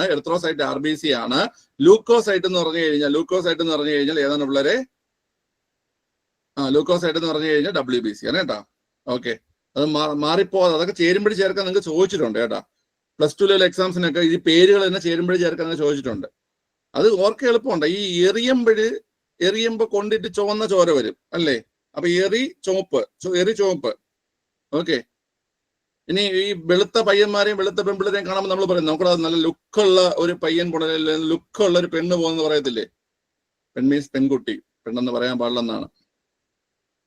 അപ്പൊ ലുക്ക് കേട്ടാ, വെളുപ്പെന്ന് ഓർത്ത് വെച്ചാൽ ലൂക്കോസൈറ്റ്. ഓക്കെ, ക്ലിയർ ആണല്ലോ. അതിനും വേറെ വിഷമിക്കൊന്നും വേണ്ട. ഞാനും വെളുപ്പൊന്നുമല്ല കേട്ടോ. കണക്ഷൻ പറഞ്ഞതാ. ഇയാളിരുന്ന് എന്തൊക്കെ പറയണത്, റേസിസം പറയുന്ന അങ്ങനെ ചിന്തിക്കണ്ട. ഓക്കെ, കണക്ഷൻ പറഞ്ഞതാ. അടുത്ത്, DNA നൈട്രോജിനസ് ബേസുകളിൽ ഉൾപ്പെടാത്തത് ഏതാണ്? DNA ഉൾപ്പെടാത്ത ബേസ് ഏതാണ് ചോദ്യം. DNA ഉൾപ്പെടാത്ത ബേസ് എന്ന് കേട്ട് കഴിഞ്ഞാൽ യുറാസിൻ ആണ്. ഏതാണ് പിള്ളേരെ? യുറാസിൻ ആണ്. DNA ഉൾപ്പെടാത്ത ബേസ് ഏതാണ്? യുറാസിൻ ആണ്. RNA ഉൾപ്പെടാത്ത ഏതാണ്? RNA ഉൾപ്പെടാത്തത് ഏതാ? RNA ഉൾപ്പെടാത്തത് തയാമിനാണ്. RNA ഉൾപ്പെടാത്തത് തയാമിനാണ്. RNA തയാമിനാണ് വരാത്തത്. അതുപോലെ DNA യുറാസിലാണ് വരാത്തത്. DNA യുറാസിലാണ്. ഓക്കെ. നിശാന്തതയ്ക്ക് കാരണം ഏത് ജീവകത്തിന്റെ അഭാവമാണ്? Easy question. നിശാന്തതയ്ക്ക് കാരണം ഏതാ പിള്ളേരെ? വൈറ്റമിൻ എയുടെ അപര്യാപ്തതയാണ് നിശാന്തതയ്ക്ക് കാരണം. ഓക്കെ. സോ അപ്പൊ നമ്മൾ എല്ലാ ക്വസ്റ്റ്യനും കംപ്ലീറ്റ് ആയിട്ടുണ്ട്. ഓക്കെ, ഞാനിപ്പോ ഷെയർ ചെയ്യാം ഈ ഒരു PDF. കേട്ടാ, ക്വസ്റ്റ്യൻസ് ഇതാണ്. കഴിഞ്ഞ വർഷം ചോദിച്ചത് നമ്മുടെ 10th LD ചോദിച്ച ക്വസ്റ്റ്യൻസ് ആണ് എല്ലാം. അപ്പം നോക്കിക്കോ, ഇതിൽ അറിയാത്ത പോർഷൻസ് ഒക്കെ നിങ്ങൾ റിവിഷൻ ചെയ്യണം. പ്രധാന